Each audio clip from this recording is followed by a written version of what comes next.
Hello, everyone. Good morning, good afternoon, or good evening to all of you. My name is Alemohammad. I'm the Chief Data Scientist and Executive Director at Radiant Earth Foundation. And today I'm going to give a presentation on machine learning on Earth observations or satellite imagery to address global development challenges. I will give a 20-25-minute talk and then a more hands-on notebook that we can go through using some of the data sets that Radiant provides as an example of a basically machine learning on drone imagery application. Before getting started, a quick overview of what is Radiant, who we are, what we do. So Radiant is a nonprofit organization. Our mission to basically provide better tooling and ecosystem for applications of machine learning on Earth observation, particularly with benchmark training data, standards and tools that would empower individuals and organizations like you in this community to basically use these open access data and tools to address many critical international development challenges. And really the vision for us is a community that can use these two technologies to address many problems. We are not gonna deploy products ourselves. We are really in to this mission to empower those local communities. And I will mention more about basically the type of work that we do, which is the Radiant ML Hub and the repository. So the agenda for my talk is basically I will start some introduction about Earth observations, then some applications of machine learning on Earth observation, things that the community has been doing and just showcasing those. Then I will talk about, okay, what are the challenges? What is the next thing that Radiant is trying to help? And then I will introduce ML Hub as part of that, basically, solutions to those challenges. Lately, I will introduce Land Cover Net, which is it's gonna be a global land cover training data set. Currently covers only Africa. And I'll mention what is this data set about, how you can access it and the applications of that. And then at the end, the basically hands a Jupyter Notebook example. So Earth observation are basically a generic term for satellite imagery. We say Earth observation because it can be the type of satellite data that is not image. Sometimes you get radar or microwave data sets. And the benefit of using these data is you get consistent measurements, both in space and time. So that's what we call spatial temporal data at global scale. Many satellite missions that are particularly operated by various government agencies across the world are available at global scale, and they provide open access data. And we see on the figure on the right how the growth of basically usage of the scenes from these kind of common satellites, Landsat, which is a US optical satellite data, and the Sentinel ones that are the European Space Agency satellites are kind of growing over the years after they were launched or the data became open access. And there's also a growing number of satellite platforms, both from the government agencies and the commercial world, those who are interested in the commercial type of data. And they are increasing basically the temporal revisit of the data. So more frequently over one place, you can get an image. And also you're getting better spatial resolution. So satellite imagery is always classified in terms of what is the spatial resolution, meaning that what is the smallest kind of pixel over a region that you can distinguish from the satellite imagery. In the open world now, we can get up to 10-meter spatial resolution, which is very high quality, and you get that every 5 days. So that is a very significant amount of data that can fuel many global applications. Just as this video is going around, this is showcasing how the Sentinel-2, for example, constellation is measuring the Earth within a 5-day window. So you see the time at the bottom right here. And as the satellite is basically orbiting the Earth, it's capturing more images of the Earth. This is a European Space Agency video. And this is really providing many kind of informations and bands that you can use for applications from land cover to agriculture to urban planning to even things like poverty mapping and infrastructure mapping. The type of data that we typically use from satellite imagery, and it's very much known, is multi-spectral data. Multi-spectral typically has the red, green, blue band that we get in many computer vision and kind of cell phone imagery, the color bands that you get in any camera. This is, for example, a scene from Sentinel-2 showing an agricultural kind of area next to a forested land and a river down here, and also some clouds that are always the problem when you're looking at the ground. Clouds are not helpful. And you see also some infrastructure and roads around here as well.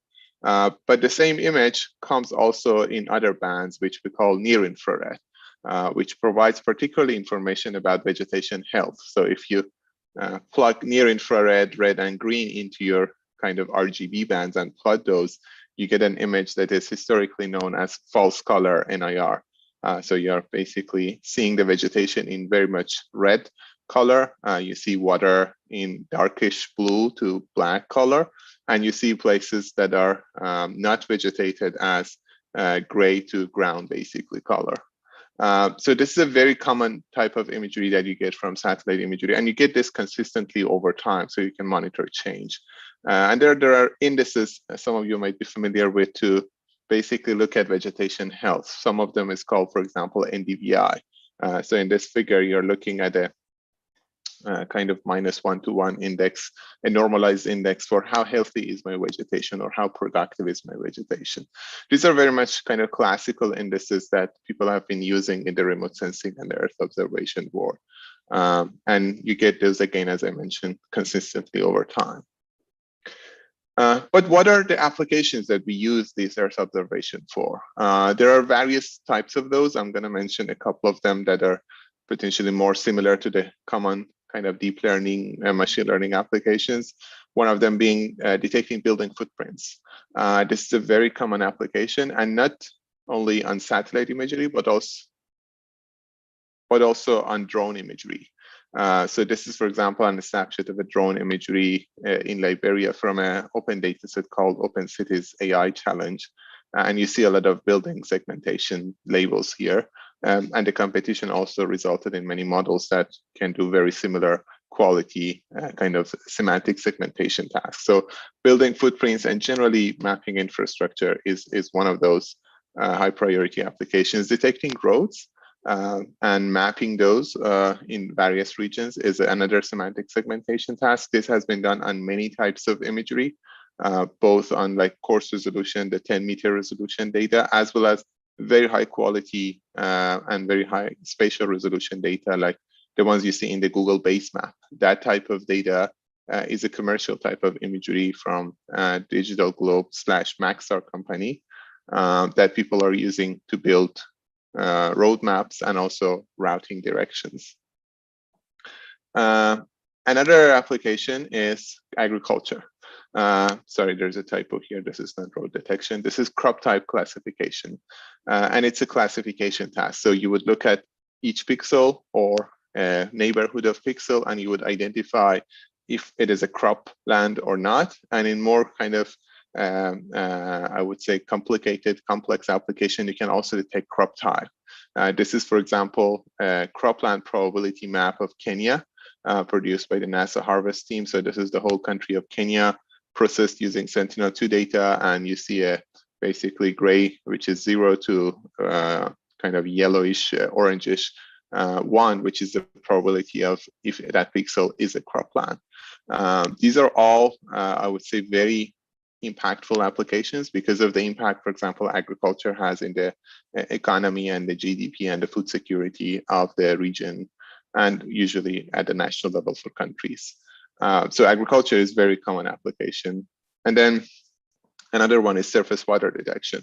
So you can use various types of imagery, both on the multispectral side and also another type of satellite that I'm not gonna kind of delve into today, which is the radar type of data.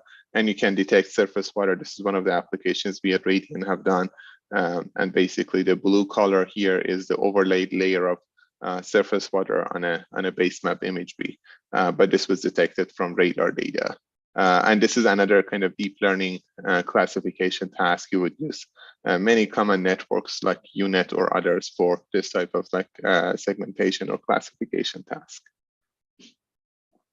So in summary, the opportunity is basically an increasing volume of data. So these satellites are regularly providing data, and more advanced sensors are being deployed into orbit.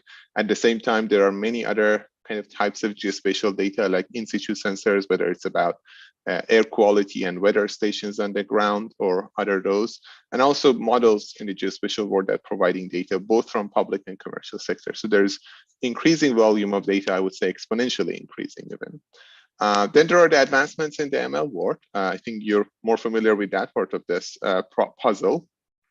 All of these data-driven techniques that are capable of detecting those complex and nonlinear relationships. So when you're talking about, for example, crop type classification or a more complex one, predicting crop yield toward the end of the season. So looking at the kind of first month or first 2 months of the planting and the growing season and being able to forecast what will be the crop yield, that is very much a kind of a time series LSTM type of model that you would like to use to predict crop yield. And then the availability of cloud services, basically, the bringing computation to the data. Geospatial data has been big data. I would always say this from the 80s. When you're using satellite imagery and you're using particularly time series of those data, it is big data. So you have a massive amount of data and you need to have that close to computation. Otherwise, you have to do a lot of I would say, feature-driven and kind of dimensionality reduction to be able to use it in a more resource-constrained environment. And these new ecosystems are fueling how you can do machine learning analysis on satellite images. So there is an opportunity to advance these techniques and address many challenges from food security, from water and water quality mapping, in the whole kind of realm of climate change monitoring and particularly emissions monitoring. These imagery and data can provide very valuable information and data points to build those monitoring systems. But what is the challenge? It is a data challenge. Why I say so? I put this quote from one of the Sherlock Holmes stories, that I can make a brick without clay.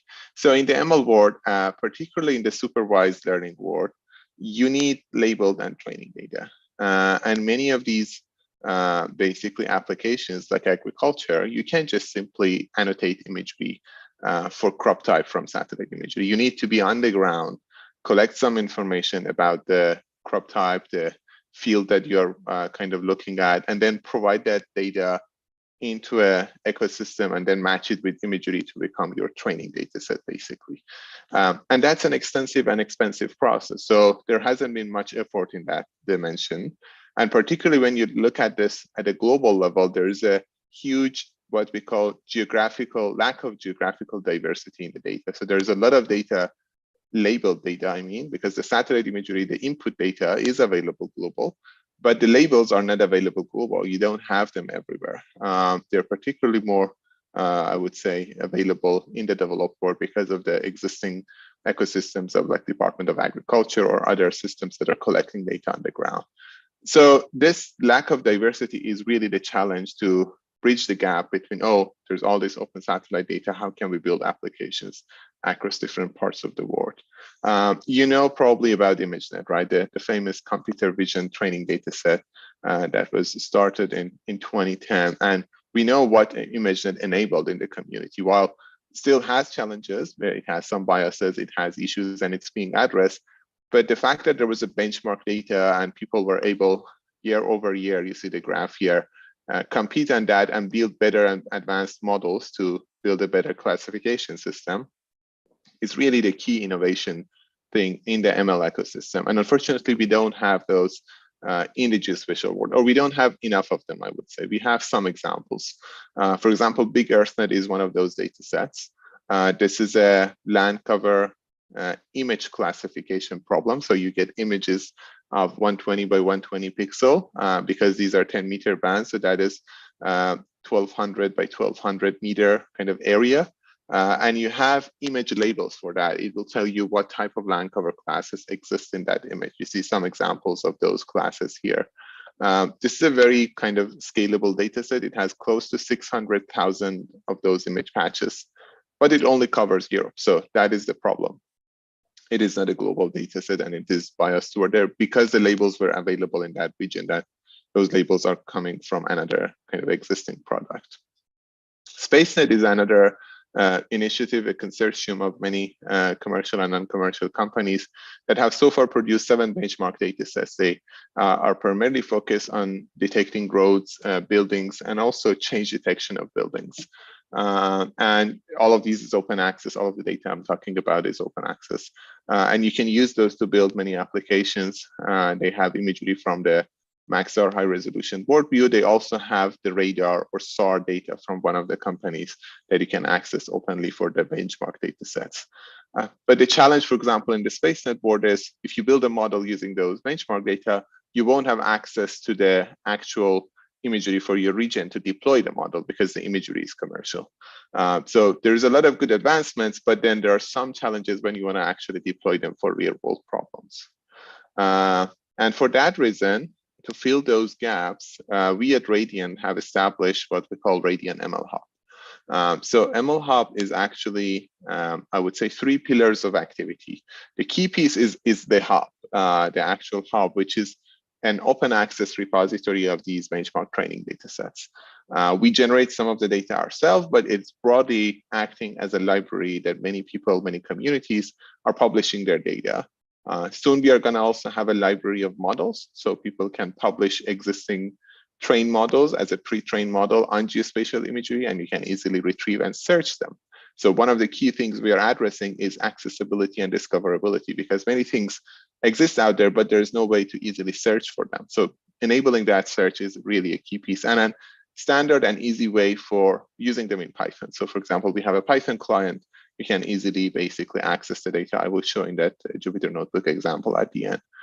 We also run competitions, particularly in partnership with Zindi, who is one of the kind of conveners of this event and the hackathon this week.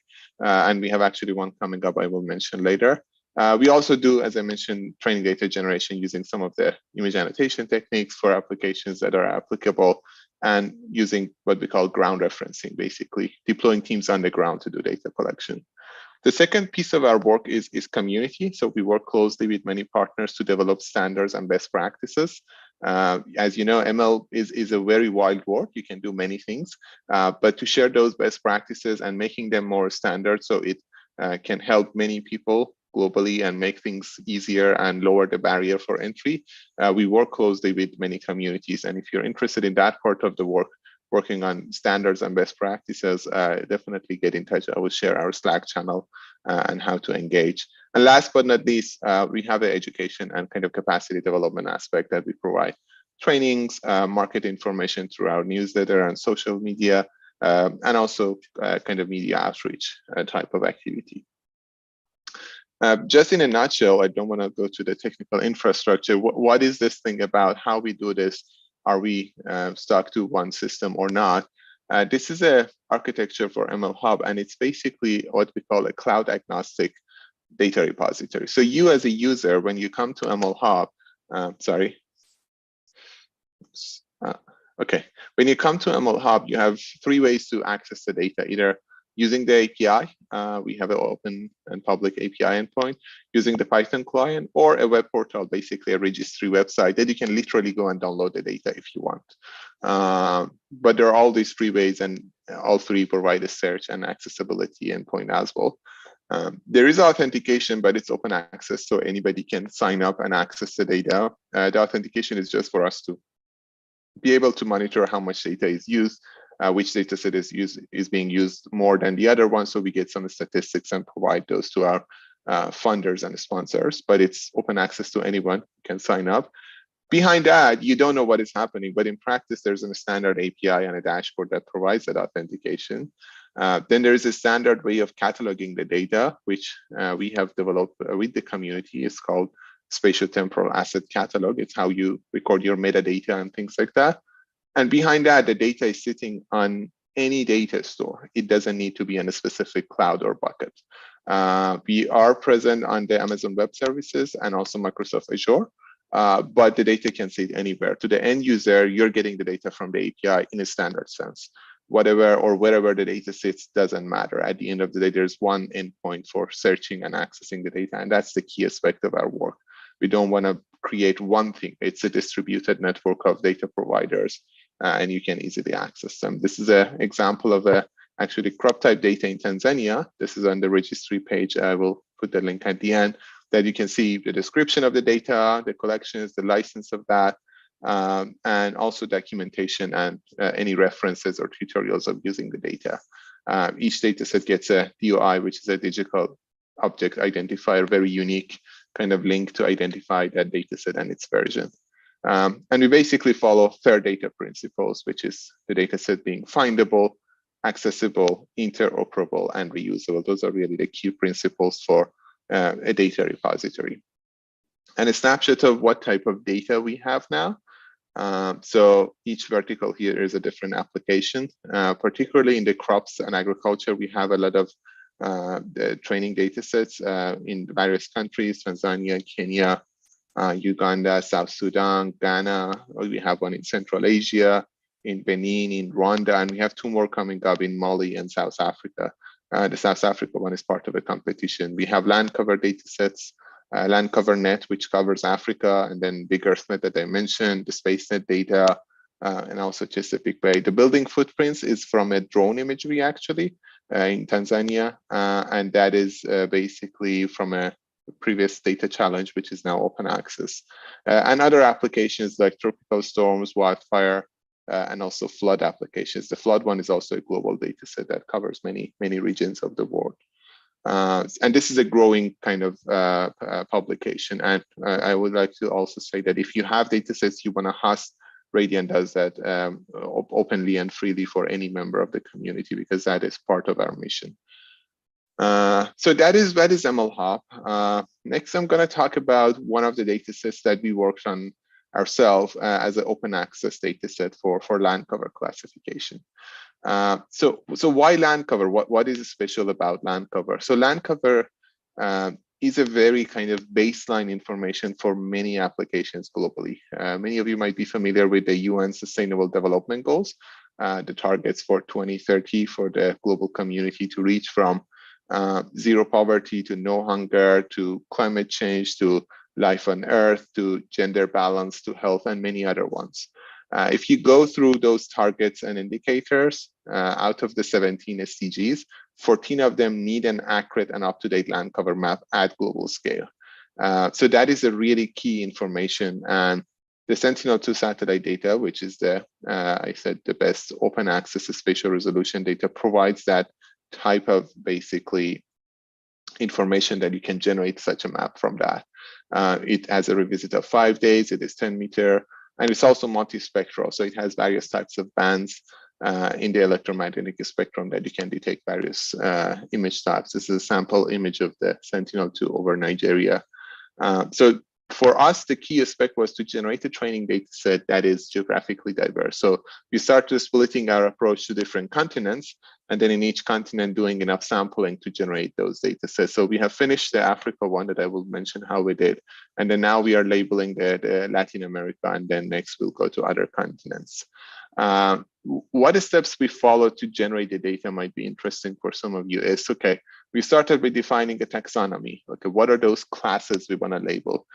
This is a global data set, so we need to ensure that those classes are applicable at the global scale, and they are detectable at 10 meter spatial resolution. So that was one thing. The next was to how to sample, where to generate the labels. This is a very common problem, particularly because if you don't know the land cover map, if you don't know the distribution, how you should sample. If you know it, why you are generating samples. So it's kind of a chicken and egg problem, but we did a basically iterative process in there. We have talked about that in the paper that I will mention if you're interested to look into that. Next, we generated a guess label. So we used a very simple random forest model using some existing noisy data. We generated a guess label. The key aspect was basically the fourth one, which was the human validation. So we have a team of labelers that go over those initial guesses, and they say, oh, this is correct, or no, this is wrong, and they basically relabel that pixel. And lastly, we did this in a consensus sense that I will talk about. This is really the key piece of that. We don't have just one person doing labeling. We have 3 people independently labeling each image chip. There's always some human error in labeling, so we are trying to use the consensus as a way to basically improve the accuracy of the data, and also have a way of saying, oh, this label is not 100% consensus. So This is the taxonomy. We have various types of classes, 7 classes global, from snow, ice, water, artificial and natural bare ground, woody vegetation, cultivated vegetation, and semi-natural vegetation. These are the classes defined by a group of basically land cover and machine learning scientists.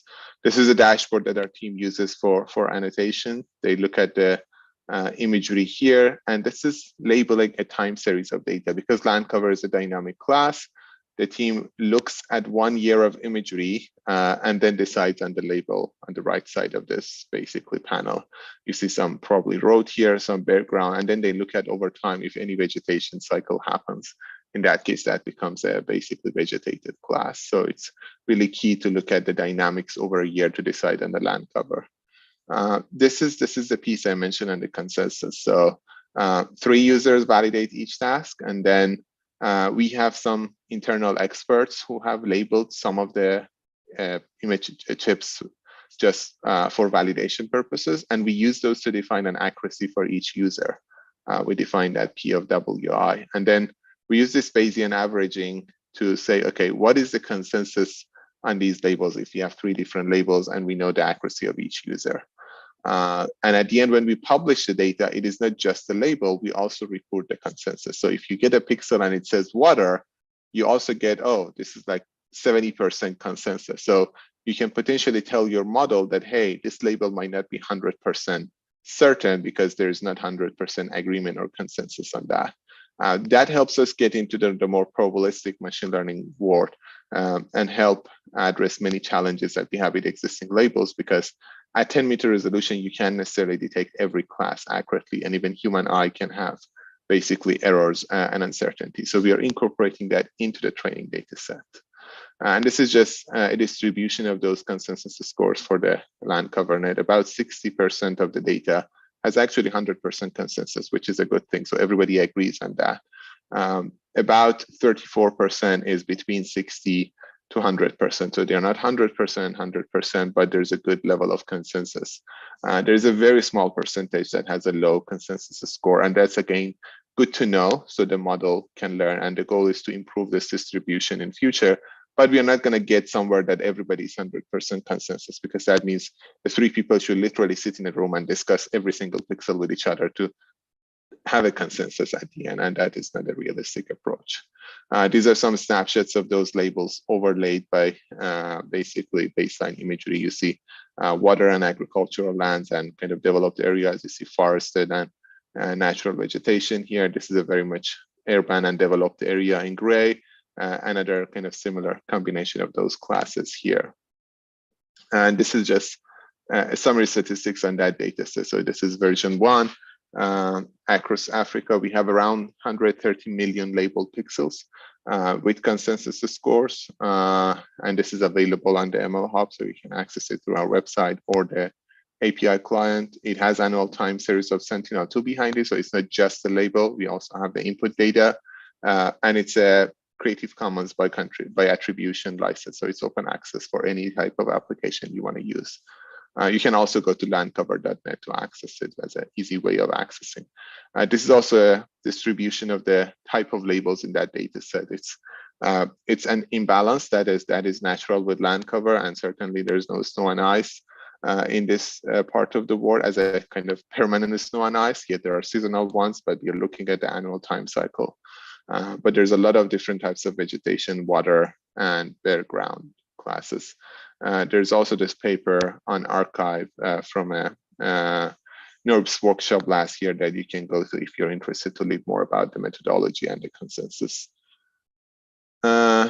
So lastly, before jumping into the tutorial, we have a competition coming up, I mentioned. So Radian has been doing a couple of data science competitions using open satellite data. This one will be launched, the competition itself, on July 5th on the Zindi platform. It's for detecting crop types in Western Cape, South Africa. We have actually 2 tracks for this competition. It's going to be a combination of multispectral and radar data. So you can choose which one you want to compete in, or both of them if you want. And there are prizes for the top 3 winners of each track. So it's going to be a very, I think, interesting and complex competition. We are really looking forward to many innovative solutions for that data set. It's going to be a very large data set. I'm not going to give the statistics because that is part of the competition that will be announced later on. So look forward to that if you're interested in this type of challenges. I think this will be an exciting opportunity for all of you. Last but not least, I wanted to just add that this has been really a community effort. So we have had many partners and collaborators who have really fueled and enabled this ecosystem. And we appreciate working with all of them, either as a funder or as a technical collaborator or data provider in many cases, who have basically helped us get here. And we look forward to building more of these relationships and basically continue them over the years and expand them geographically. These are the links to our resources. So the radian.earth is our marketing website. mlhub.earth is the one there you can go to get the actual basically data. I will put this in the chat just in case. And you can see how to sign up and access the data. I will basically I will show you later on when I'm going to go through the network. And then we also have an open Slack community that you can go to and connect with other members of the community. It's an open user community, basically. Feel free to join and basically connect with others, share your problem, share a discussion, or learn about new opportunities. With that, if there's any question, we can take that while I will basically open the notebook to go over a very simple example of how to use one of our training data sets and build a classification model for crop types. It's a notebook that is available online, and I will put the link here as well. But if there are any questions, feel free to put it in the chat, and I will be happy to answer those.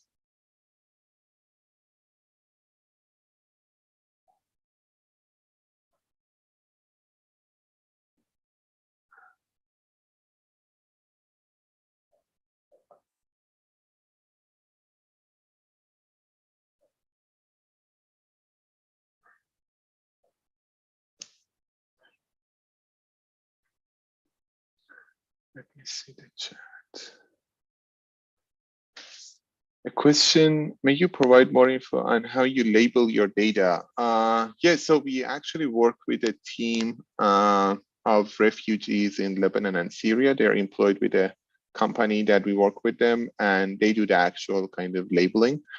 We have a dashboard and a pipeline for that. I mean, Spatial data has its own complexities, but we use a platform called Classification app from a geospatial company, Synergize. It's all based on cloud, and the data sits on AWS, and the users basically go to a browser tab and then just label there. So that's how we do those kind of image annotation labeling. The ones that is collected on the ground, particularly for agricultural data, it's usually a cell phone app. We don't do that ourselves. We usually do that through partners because we don't have any presence on the ground. We usually work with, and that is not our intention. I should say that we always work with partners who are doing that, but they usually use an open source cell phone app for Android called Open Data Kit or ODK. And we're actually working with ODK now to generate a standard form in that ODK platform so people can collect agricultural reference data.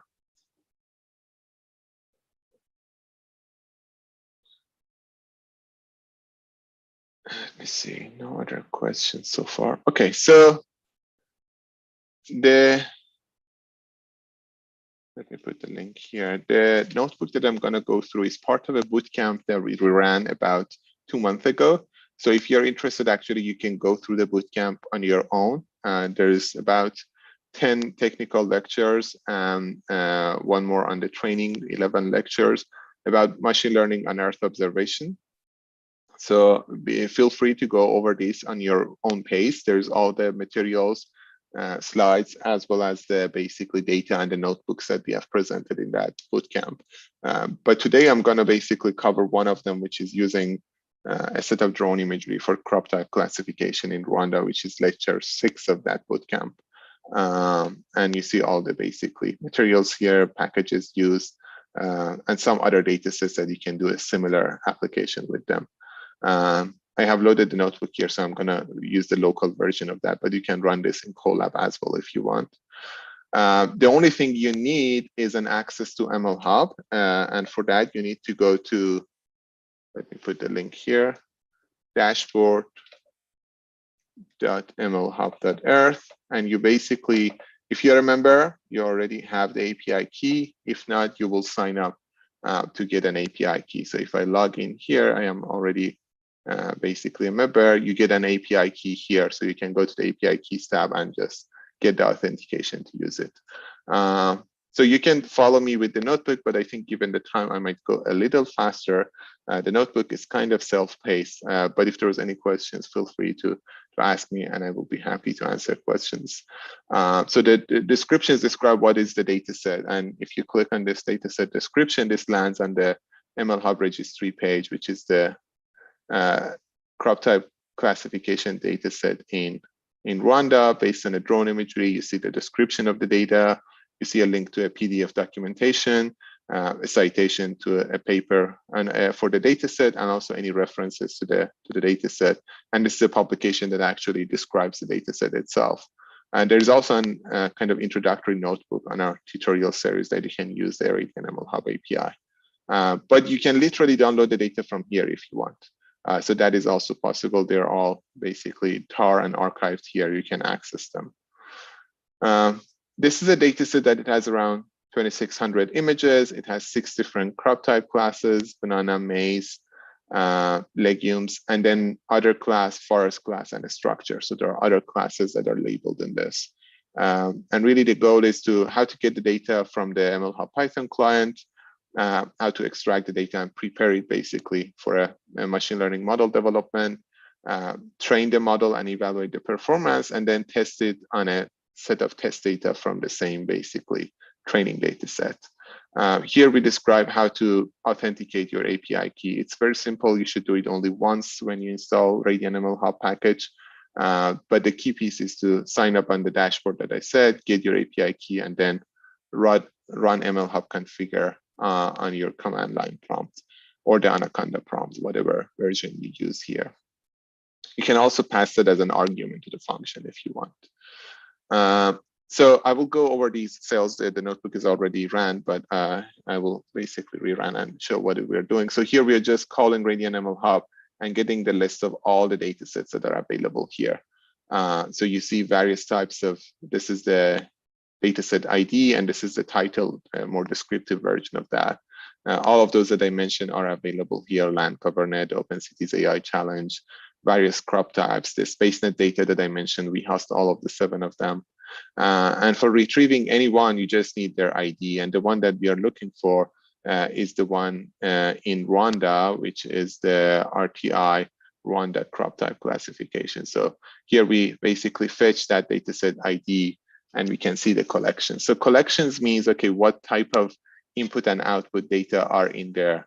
And in this case, we are seeing an RTI crop type label, an RTI crop type source, which is the imagery. There's also the raw drone imagery if you're interested to retrieve that. But for the purpose of developing the model, you only need the source data and the label data, those 2 collections. These next 3 basically cells will download the data for you. So it will call that collection, fetch that, and then download it locally to a path that you provide. Similarly for the source, so both of the label and the source, because I've done this and I have the data, I'm not gonna rerun the cells, but if you have the data locally, actually, the download will skip. We have also added a lot of kind of retry and iterative process in there. So if your internet connection disrupts or something happens, the download will resume when you are reconnected to the server. Next, it's just unpacking the data and kind of loading locally into an extracted folder. And there's also the documentation that is always downloaded with the data. So in the path that you have downloaded the data, you can see that documentation PDF, which is the same as the one that it was in the web browser version. From here, we are trying to basically just restructure the data a little bit to a more kind of common format for doing the machine learning. So we are loading the data into an array where are the source files, and the label files, and creating a basically Panda array of the source and the label data, so we can then pass those as information to the machine learning model. This is just to get a sense of the path of the data. Then here, we are basically restructuring data to this format that you see here. So we get a source file, path, and a label for that. And that's really the key piece, because each source file is an image of the drone, and then the label is basically a string. As I mentioned, we have these types of 6 classes in the data set. Where do we get this? It's from that PDF. Maybe I should open this and show it.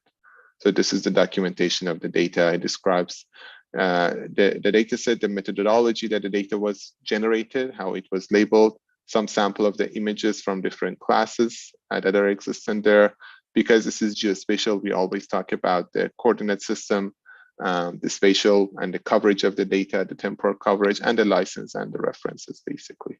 And also contacts for you to reach out if you have any questions specifically about that data set. Going back here.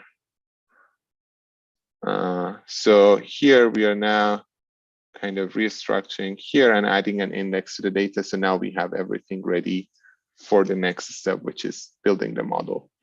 This part is the more machine learning part. So we are using TensorFlow for this. You see, we have loaded many of the Keras kind of modules and functionalities here, and also the scikit-learn for the metrics and assessment of the confusion matrix, the recall precision, and also accuracy score. So loading all of those just as a kind of a version control here. We print the version of the TensorFlow and Keras so you can easily reproduce this. But there's also a requirement file and a Conda environment file in the repository in the GitHub. So you can simply install that and you're good to go. You should get the very same version here. We just pass where the images are located. So the path that the data is available for the model. And here, looking at just ensuring that everything is correct, we have all the folders ready. So we have one folder for forest, one legumes, banana, structure, maize, and others. But the point is we have a very small data set. So we have only 2,600 images, which is not so large, I would say. So we are gonna divide that to train, test, and validation kind of sets and apply some data augmentation. So here we are building our image data generator, which is a data augmentation technique, basically. We are using some of the typical kind of operations for data augmentation, from rotation to zooming to shifting a little bit and adding more data sets, basically. So the ones that we are doing is these 3 that you say: rotate the image, zoom, shift horizontally and vertically with a 10% and 10-degree kind of variation. You can see more about this data generator in the TensorFlow documentation if you're interested. Next, we will basically produce the train generator, the validation generator, and then the test generator. So we get a sample of the data, shuffle it for training, basically doing sampling here, and then we do this for the test as well. The problem is because we have a very small data set, the test has some shared images between the validation and the train. It's kind of, we are forced to do that because the data set is very small, but the validation and the train set are exclusive. They don't share any images. We have about 2,000 of them in the training. We have 520 of them almost in the test set. Next, we are going to just load the data and just plot some of the images to see how it looks like. So this is some statistics on different classes. In each of the sets, we have the generator, the validation, and the test. These are the number of images for each class. So you see some diversity in each of them. We have enough representation of basically all the classes. Again, given the small sample size that we have. And here we are just plotting some of the images to see how they look like. So this is a sample of a forest. This is a maize. This is another maize. This is a banana. This is another maize. We just randomly plotted them. This is a forest. And you see some problems with images as well, because drone is a very the highest spatial resolution data, and sometimes in the processing you have problems of stitching these parts together. So the data has some noise as well. It is not 100% high quality data. And other class includes anything. So it's expected that that class might be a little noisier than the other ones, but we're going to see how the model does. So, oops, sorry. So here we are just defining some checkpoint path. What would be the model to save? This is just a typical name we chose here. And then the main part is, okay, what model to use? You can definitely use many of the existing kind of architectures and CNN models. You can use a typical CNN, just build some layers on top of each other yourself, or you can use a pre-trained model like ResNet or VGG, or the mobile net or inception and exception. Here we decided to use the basically mobile net because it's a relatively small convolutional neural network. Given the sample size that we have, we don't want to use a huge network here. We don't want to basically overkill it and overfit the model. And it's much smaller than the VGG, which in general also has similar accuracies.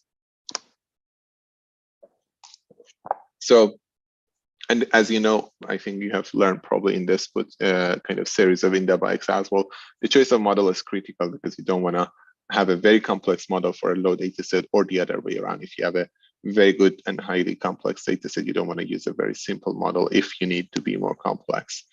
So in this case, we're going to start with this relatively small model. We are loading it from the TensorFlow hub, and then passing also dropout layer there because we don't want to have a overtrained model given the size of the data set that we have. So this is just building the model architecture, and you see that we're also not training all the parameters of the model because it's a trained mobile net version 2. We are going to keep the weights of the main part of the model the same as it is. This is where the basically choice of batch size comes in. We had to put a note there that if your RAM is limited, you can reduce that batch size. But otherwise, I'm going to use 32 here. The rest is basically a typical training and fitting the model, basically. As you see, I have already trained this. If you hit this, you will see the training happening. So we use like 30 epochs here just to see how the model goes. And after a couple of iterations, we notice 30 is good enough, and we see basically the model in a stable format. Let me put this down. So here we are plotting the details. So I'm not going to rerun this because the training will take probably 15 minutes or so. But you can see the basically accuracy versus the epochs and in the training and the validation set. Relatively similar curves and almost saturating at around 0.8 or so for the accuracy.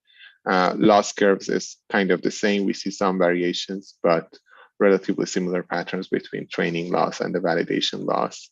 And after this, we are basically testing the model on the test portion of the data set. So we select some of the images to see how it looks like. So the best weights that we had saved in that checkpoint, we are going to load that model and then trying to basically predict the classes for that test data set. Again, I'm not going to run all of these pixels because I have the model object actually here. But these are basically typically things that you run the NumPy array and the predictions, get the argmax, and that would be the predicted class index. And that would be your basically y of predicted class. Then we just change the basically format and put it in a NumPy array. We have the y truths. And then we are going to basically get all the actual labels and predicted labels in a list to do the accuracy assessment. So the accuracy score, the overall accuracy is about 0.77. We look at the precision and recall. You also see the descriptions here. If you're not familiar with what is the precision, what is the recall, I'm sure it is a very known metric for all of you here. But in case, you can see the descriptions as well. And here are the precision and recall and F1 score for all of those classes, and also the overall one averaged or weighted average for all of these. So you see varying degrees of the precision and recall and F1 score, particularly as I mentioned, the other class has a relatively low one because it is a mixed class. Given the interest of time, I'm going to just jump into the confusion matrix and then wrap up. So here you're seeing the confusion matrix. And again, you see that many of the classes are relatively good, forest, legumes, the banana ones, but then the other class, which is relatively mixed with many things or all the structure, the model gets confused in the middle. But the maze is also very highly accurate. So this is one indication of how the model is performing and potentially what you can do to improve it. Either generate more classes if you have the option, or try to remove some of the noisy data so the model can learn better. Yeah, so with that, I'm gonna stop here. If there are any questions, please put it in the chat, or I don't know if you wanna moderate the chat, Dennis or others, let me know. And if there are any questions on the YouTube channel as well, I'd be happy to jump on those as well.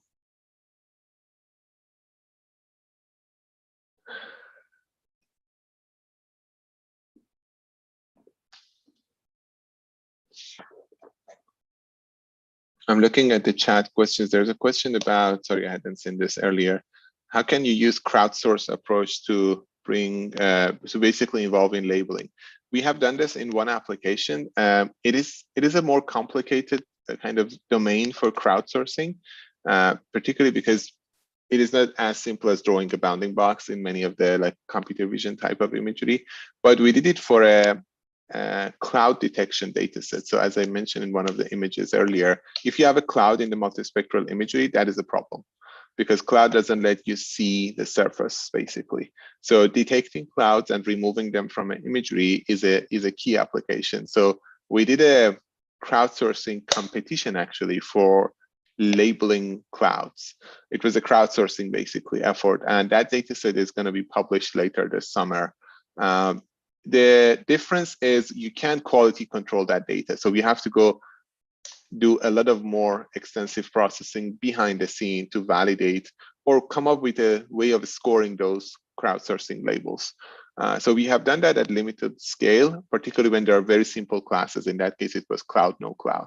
But when you have multiple classes and it's an extensive data and you need to look at the time series, we just didn't get enough momentum from crowdsourcing. We tried that with some of the basically mapping groups across the continent. It just wasn't as, I would say, exciting and as incentivized as possible.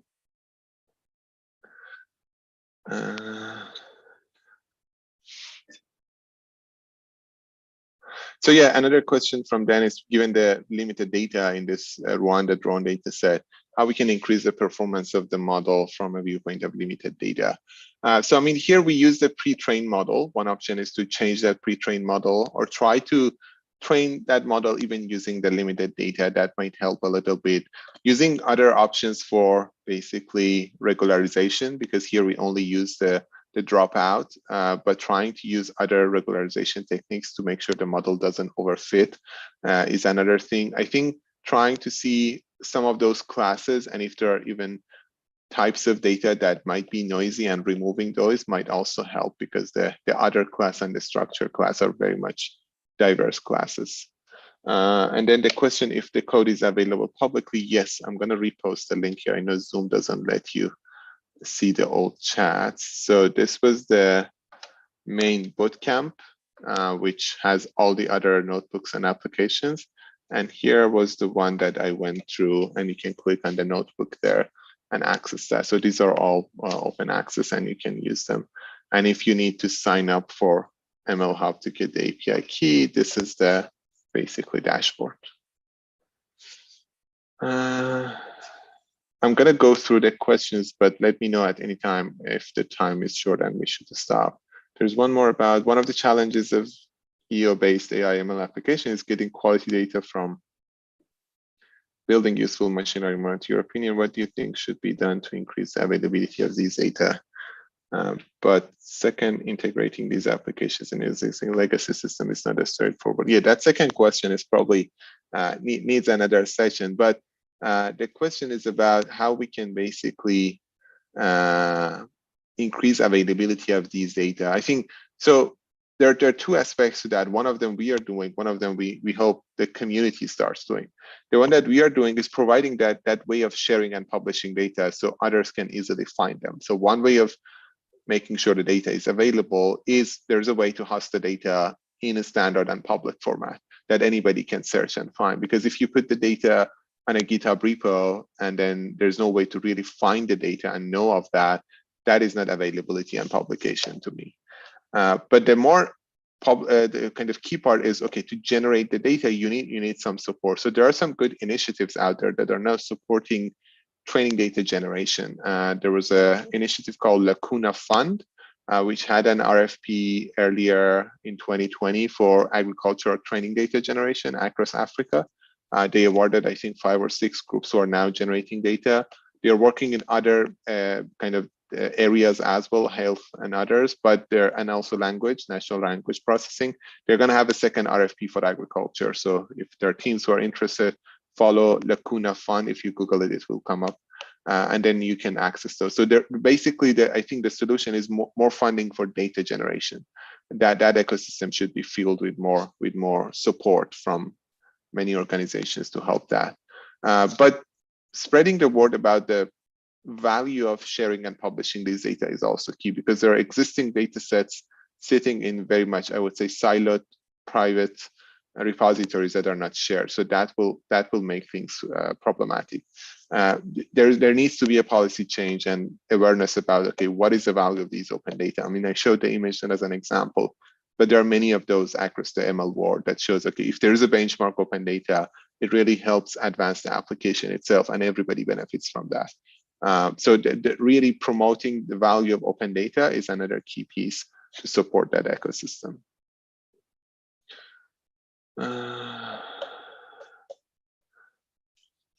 Let's see.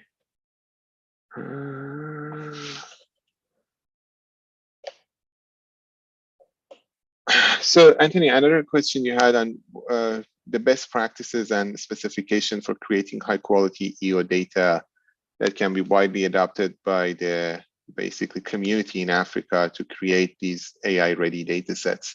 That is true, and that is one of the things we have tried to engage as many stakeholders as possible. The key aspect is as many stakeholders should be involved. For example, we're now talking to the RCMRD Center. Some of you might be familiar with that, the Regional Center for Mapping in East and South Africa. They're working on like food balance sheets and how they can use Earth observation for that. We are just one of the consultants helping them or engaging in the meetings. But we share those practices and we try to kind of encourage them to follow those when they are after collecting data on the ground. There needs to be more of that at the policy kind of level, as well as on the technical level. Some of that is lessons learned. So for example, Gates Foundation has a project on enabling crop analytics at a scale. As part of that, we are again helping them develop that best practices. For example, we have one of that I will share from our GitHub repo on the best practice for just ground referencing and collecting label data for agriculture and land cover applications. But these are very limited examples. It needs to expand. We have worked on standards in the past, the Spatial Temporal Asset Catalog that I mentioned. That is specifically for data cataloging, but similar approaches can be taken for basically best practices in the actual AI ML world. But the key aspect is, as much as possible, engage different stakeholders. The AI REO is a similar thing. We have talked to them as well. If you look at those specifications that they just recently published, there's a good discussion of stack and things that we have done in the past, and it can fuel that ecosystem. So I think AI REO is another good initiative. It just needs to engage the broader stakeholder community.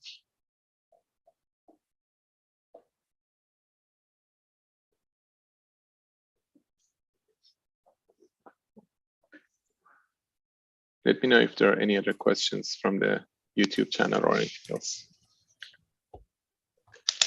Thank you so much. It looks like the YouTube channel is quiet right now. If there's anything, we'll direct them to your social media as such.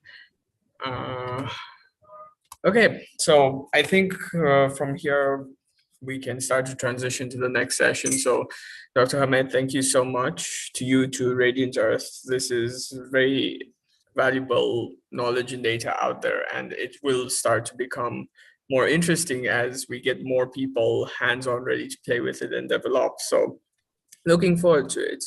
Let's Absolutely. transition Thank to you.